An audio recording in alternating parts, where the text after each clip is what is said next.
بسم اللہ الرحمن الرحیم، میں عمر ریاض سیالہ ایڈوکیٹ اور آپ دیکھ رہے ہیں میرا یوٹیوب چینل لیگل اسسٹنس۔ آج کا میرا ٹاپک ہے کہ بوگس چیک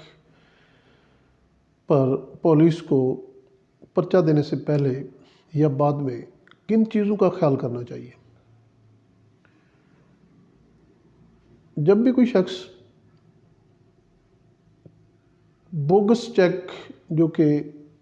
کسی بھی متعلقہ بینک نے جس کو ڈس آنر کیا ہو، یعنی اس پہ ڈس آنر سلپ لگائی ہو،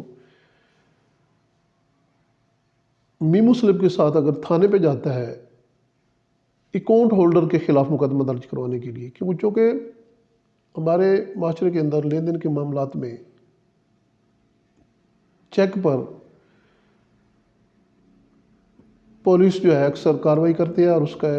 جو ہے 489 FT کے تحت مقدمہ درج کرتی ہے اگر یہ ثابت ہو جائے کہ یہ بوگس چیک دیا گیا اور ڈس آنر ہوا اور اس پہ ڈس آنر سلپ لگی۔ تو ایسے حالات میں ظاہر ہے جب بھی چیک ڈس آنر ہوتا ہے تو پولیس کے پاس لوگ جاتے ہیں اور پولیس کو FIR کی استدعا کرتے ہیں۔ تو پولیس کو جن ہدایات پر عمل کرنا ہے وہ چند ایک میں گوش گزار کر دیتا ہوں۔ جب چیک ہولڈر میمو سلپ لگوا کے تھانے جاتا ہے تو پولیس کو سب سے پہلے یہ دیکھنا ہے کہ کیا یہ فوٹو اکاؤنٹ کا چیک ہے۔ اگر فوٹو اکاؤنٹ کا چیک ہے تو پھر اکاؤنٹ ہولڈر کی موجودگی کے بغیر چیک ہولڈر جو ہے وہ میمو سلپ نہیں لگوا سکتا قانون کے مطابق، جب تک چیک جاری کرنے والا جس کے نام کا اکاؤنٹ ہے فوٹو اکاؤنٹ وہ اس بینک کے اندر حاضر نہیں آتا۔ پہلی بات تو یہ ہے، اگر وہ حاضر نہیں آیا تو پھر FIR نہیں ہو سکتی قانون کے مطابق، اس پہ ایک ججمنٹ رپورٹ ہوئی ہے۔ اسی طرح کیا چیک ہولڈر نے سیکشن 30 کے تحت جو کہ نیگوشیبل انسٹرومنٹ 1881 کی منشا ہے کہ کارروائی سے پہلے اگر چیک ڈس آنر ہو جاتا ہے تو سیکشن 30 کے تحت لیگل نوٹس بھیجنا ضروری ہے، جس نے چیک جاری کیا اس کو۔ اگر لیگل نوٹس نہیں بھیجا جاتا تو پھر بھی اس شخص کے خلاف کارروائی نہیں ہو سکتی قانون کے مطابق۔ اسی طرح اگر اس نے لیگل نوٹس بھیجا اور اکنالجمنٹ جو ہے اس کا ثبوت نہیں ہے اس کے پاس، وہ جھوٹ بول رہا ہے، اس کو ثبوت بھی تو پیش کرنا ہے نا ڈس آنر لیگل نوٹس ایشو کرنے کا، اگر رسید کو اکنالجمنٹ، تو پھر بھی یہ لکونہ ہے اس کے خلاف۔ اس کے بعد جو سگنیچر ہے چیک کے اوپر اور بینک نے جو اس میں اعتراض لگایا ہے، اگر تو اعتراض ہے کہ جینونس آف ڈرائر سگنیچر کے حوالے سے کہ سگنیچر اس کے درست نہیں ہے یا غلط کیے گئے ہیں، یا ریکارڈ کے اندر انگلش میں ہے یا اردو میں ہے، یا اردو میں ریکارڈ کے اندر ہے اور بعد میں انگلش میں کیے گئے ہیں یا بدل کے کیے گئے ہیں، تو یہ بھی ایک اعتراض ہے، اس کو بھی پولیس کو مد نظر رکھنا ہے۔ آنریبل سپریم کورٹ کی ججمنٹ 2007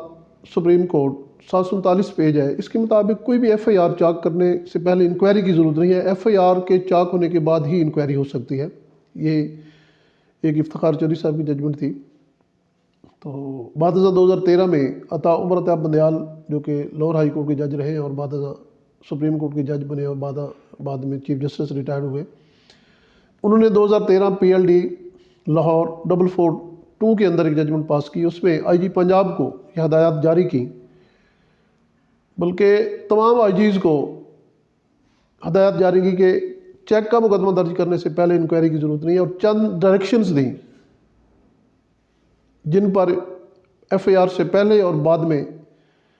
جن پر عمل کرنا ضروری ہے، جو میں نے پہلے عرض کیے ہیں کہ کیا پیٹیشنر جو ہے وہ اس کا موقف کیا درست ہے، یعنی پلی آف پیٹیشنر جو ہے وہ حقائق پر مبنی ہے، کیا ڈس آنیسٹلی طور پہ چیک جاری کیا جس کی FIR کے بعد انکوائری ضروری ہوتی ہے، کیا اس پہ اوبلیگیشن تھی پیسے دینے کی، کیا کوئی بزنس ٹرانزیکشن تھی۔ تو یہ ساری چیزیں جو ہے ان چیزوں کا پولیس کو خیال کرنا ہے کہ اگر تو یہ ثابت ہو جاتا ہے کہ یہ چیک بطور گارنٹی دیا گیا ہے، پولیس لکھ دیتی ہے کہ یہ چیک بطور گارنٹی دیا گیا تھا، لین دین کا معاملہ مابین فریقین نہیں ہے، یا تیسرے فریق نے یہ چیک دیا ہے، یا لین دین کا معاملہ یہ کلیئر ہو گیا، تو اس پہ ایک ججمنٹ رپورٹ ہوئی تھی 2013 SCMR پیج 51۔ تو اگر چیک گارنٹی کے طور پہ ثابت ہو جاتا ہے تو اس پہ جو ہے آنریبل سپریم کورٹ نے عبوری بیل کنفرم کی تھی ملزم کی۔ تو یہ چیزیں جو ہے سیکورٹی کے طور پہ دیا جانا، ڈس آنر سلپ کا لگ جانا، اس کے علاوہ سیکشن 30 کے تحت لیگل نوٹس بھیجنا، اکنالجمنٹ کا ثبوت ساتھ لگانا، یہ ساری چیزیں مدعی کو ثابت کرنی ہوتی ہے، یعنی پیٹیشنر کو ثابت کرنی ہوتی ہے۔ اس کے بعد ہی اس کا کیس جو ہے بہترین فوٹنگ پہ چل سکتا ہے۔ ملزم جو ہے اس کو سزا بھی ہو سکتی ہے، وہ جیل بھی جا سکتا ہے، اس کی ضمانتیں خارج بھی ہو سکتی ہیں۔ پھر اس کے بعد جو ہے پیسے تو اس کو دینے پڑیں گے، کیونکہ FIR کے علاوہ، فوجداری کارروائی کے علاوہ دیوانی کارروائی بھی ہے۔ آرڈر 37 رول 2 کے تحت جو ریکوری سوٹ دائر ہوتا ہے ایڈیشنل سیشن جج یا سیشن جج کی کورٹ کے اندر، وہ بھی ایک آپشن ہے۔ سول کوڈ کے اندر بھی آپشن ہے، سول کوڈ کے اندر بھی ریکوری سوٹ دائر ہو سکتا ہے اگر جزوی ادائیگی ہو جائے، اور بقیہ رقم جو ہے لینے کے لیے اس کو آرڈر 37 کے تحت نہیں بلکہ سول کوڈ میں دعویٰ دائر کرنا ہوگا۔ تو یہ چند چیزیں ہیں پیسے وصول کرنے کے لیے، لیکن